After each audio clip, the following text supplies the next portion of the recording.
ini saya melihat yang pertama, ketika saya menghadiri musrenbang kecamatan, saya tidak lagi mengalami begitu banyak protes dari masyarakat. Artinya apa? Ketika itu saya bisa mengukur bahwa tenaga kesehatan sudah ada di lapangan.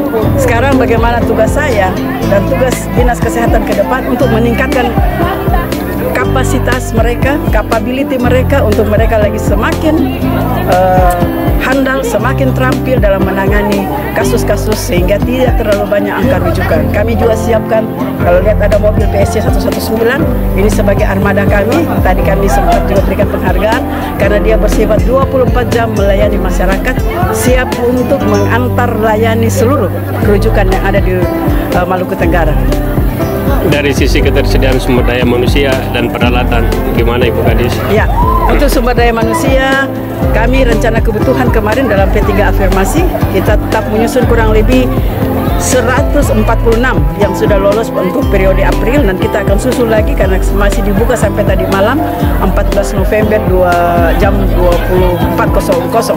Nanti saya akan melihat itu jumlahnya semuanya berapa, karena tenaga kesehatan harus memenuhi persyaratan, yaitu sudah mempunyai surat tanda registrasi dan surat izin praktek.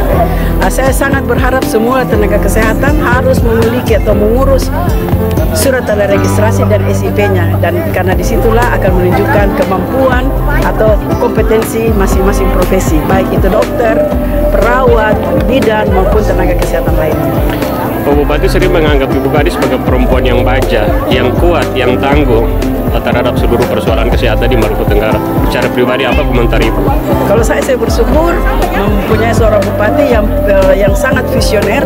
Justru saya termotivasi melihat beliau yang tidak pernah lelah, beliau yang begitu sabar, beliau yang ketika pandemi saya sendiri melihat itu yang saya termotivasi untuk ikut membantu beliau dengan ikhlas.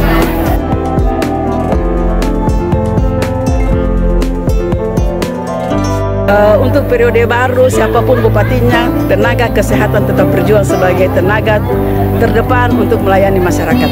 Dan kami sangat-sangat berharap bahwa pemerintahan ke depan, dan mudah-mudahan Bapak Bupati masih memimpin, Bapak Bupati, karena saya melihat Bapak Bupati sangat konsen untuk acara-acara kesehatan, dan untuk HKN Bapak Bupati selalu hadir di setiap momen-momen kebersamaan. Tadi beliau meminta juga waktu untuk saya menyempatkan diri untuk mengumpulkan tenaga kesehatan, tapi bukan dalam acara seremonial, sehingga beliau ingin mengetahui kira-kira ada kendala-kendala apa lagi yang ada dihadapi oleh tenaga kesehatan. Ya, Ibu kasih mungkin sedikit. Ini kan ada pembenahan infrastruktur puskesmas khususnya ini, yang tipe yang seperti ini. Sudah beberapa juga yang kita lihat di Maluku Tenggara yang besar. Ada 4. Ada 4 sekarang ya, Bu. Mungkin ke depan ada penambahan lagi untuk yang seperti ini.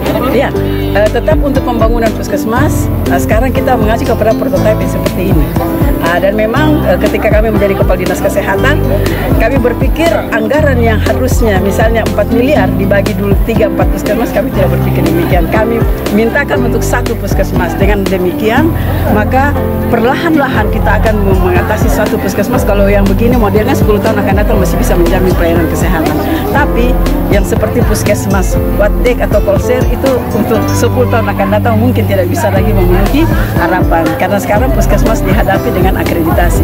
Masih banyak sekali kekurangan infrastruktur. Kita lihat puskesmas ini akan juga diakreditasi, pagarnya juga belum ada, ya, ambulansnya juga sebenarnya belum ada, tapi kami hibahkan dari Dinas Kesehatan tadi, bukan hibahkan, mutasikan ke Puskesmas Nyelngov untuk membantu pelayanan. Dan Puskesmas Nyelngov yang sudah lama kami mutasikan lagi ke Puskesmas Wap.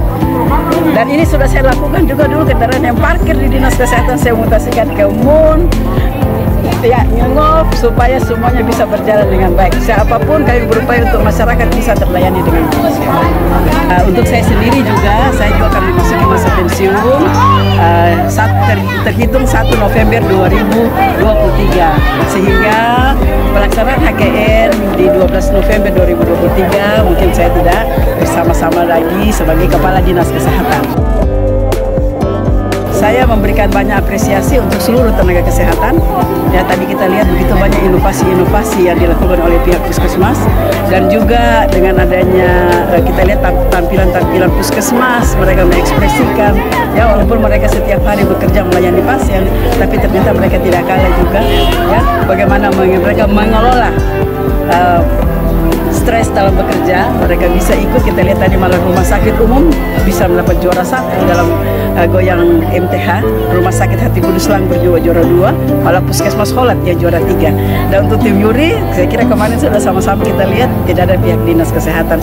Saya cuma berharap untuk tenaga kesehatan seluruhnya bahwa kita tetap bekerja untuk masyarakat, kita semakin mendekatkan diri kepada masyarakat dan semakin meningkatkan pelayanan kesehatan.